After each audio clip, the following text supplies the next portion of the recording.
Hi, my name is Sydney Hodel, and I wanted to look at the differences in healthcare between the United States and Brazil. I also want to be a case management nurse for youth, so I wanted to look at the differences in youth specifically. So let's begin. Both healthcare systems for the United States and Brazil include both a mix of private and public options. So for the United States, they do have public and private insurance, and for public, it's Medicare or Medicaid, and private insurance is offered through other forms such as through workplace or through family. Although in the United States we have not reached a universal health care, and uninsured rates remain about 10% in the US.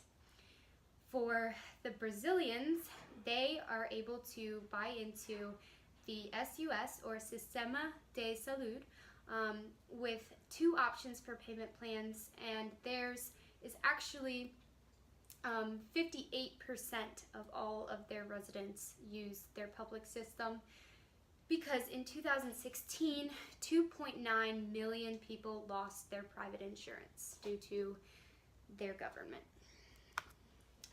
So for tobacco use among the population, Brazil's male to female ratio is roughly 19.3 for males and 11.3 for females. For their youth, it's relatively similar between sexes, with 7.9 for males and 7.3 for females. And the high rate is likely due to the lack of control measures from their government. They actually generated $2.2 billion in 2008 from tax revenue on tobacco products, and the only control measures they have taken are pictorial health warnings on 100% of one side of their carton. But other than that, they haven't taken any steps toward limiting tobacco smoking. In the United States, it's actually the leading cause of preventable disease, with 14% of people aged 18 and up smoking cigarettes. And about 90% of cigarette smokers actually began before the age of 18. So this is a problem that is prevalent within youth and continues into adulthood. 9.7% of U.S. high school seniors report smoking within the last month.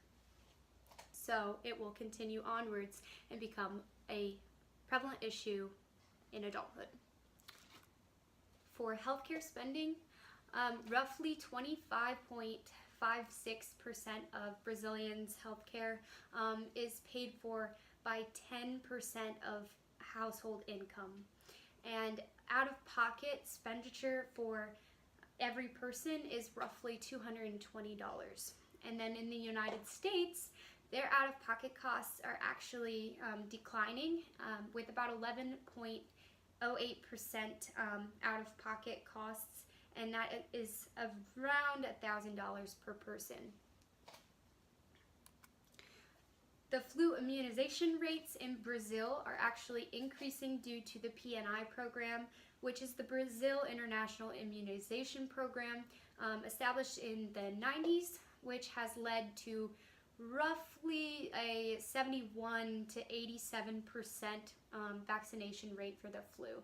The United States is lacking a little bit, with only 44.9% in the adult population immunization rates, and for children aged 6 months to 17 years, there's roughly a 45% immunization rate. For youth marijuana usage, 15-year-old males actually account for 7% of the total marijuana users in Brazil. They account for roughly 330,000 of the 4,472,000 total. And rate of drug use is actually highest around that age. And the rate of use in the last 12 months for adolescents is around 3.5%. And lifetime use is 8.8%. For the United States, the rate of use for 8th graders, which is adolescents, is around 10.5%, and the highest rate of smoking is actually in the age group 18 to 25, whereas for Brazil it was around 15 to 64.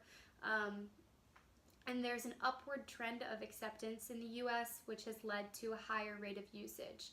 Also, roughly 47.5% of the population aged 26 and up have used marijuana in their lifetime.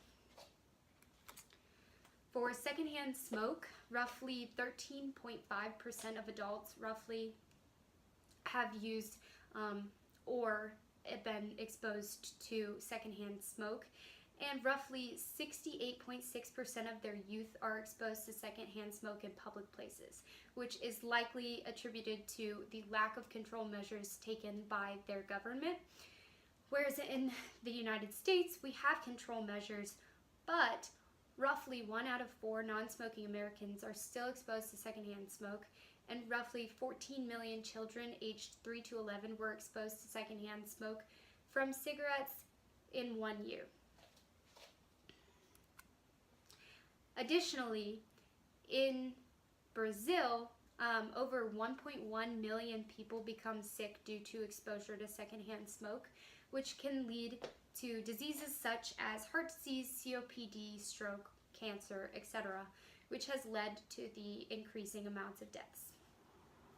So next, unmet needs for behavioral and mental health. In Brazil, there are limited resources for ailments, with roughly only 19% of their population receiving the treatment that they need. And that's actually for children receiving that. And then the mean number of unmet needs was about 2.91, which examples of unmet needs are psychological symptoms, psychological distress, money, etc. In the United States, they averaged about 2.3% rates for help for ages 3 to 5 and 6 to 9% for age 6 to 17. And they have similar rates of unmet needs, and about 80% do not receive care when they need it from ages 0 to 18. Additionally, 56.5% of adults with a mental illness received absolutely no treatment, and roughly 1 out of 5 adults with mental illness say that they cannot get treatment that they need due to inadequacies in healthcare and insurance. For violent crime rates, they differ monumentally. So for Brazil, their homicide rates are roughly 27.1 per 100,000, which is the worst violent crime rate in all of the world. And then since the 1990s, they also have developed the 4th largest prison population in the world. That is extremely, extremely important because it has caused so many issues for Brazil, not only economically, but also politically. And it poses a huge risk to their universal healthcare system. The homicide rate in the United States is around 5 per 100,000, which the global rate is about 6 per 100,000. So Brazil not only is around 4 times as high as the United States, it's also 4 times as high as the national average. We also have been experiencing a downward trend of violent crime in the US since the 1990s, and it's actually fallen about 49% since the 1990s, despite common beliefs. So in summary, Brazil has a lot of income disparities that have led to major inadequacies in healthcare. There's a lot of unmet needs and poor access to care due to all of these circumstances. Tobacco use is fairly high among youth, and the highest is actually among 15-year-old males. And 40% of all of these families are single family households with the mother as the main caretaker. Out-of-pocket costs are around 25% of households spending out-of-pocket costs, with 10% of their wealth going towards healthcare costs. So it only makes things worse for them. In the United States, the top 1% holds approximately 20% of the wealth, and the bottom 50% holds only 12% of the country's money. And socially vulnerable groups have less access to care. Mental illnesses are largely undertreated, with only roughly 20% of all people receiving treatment as youth and only 50% receiving treatment as adults. And there also are greater than 50% of people with mental illnesses that don't ever see treatment, not even as children, not as adults. So that is a huge issue that is prevalent. Thank you.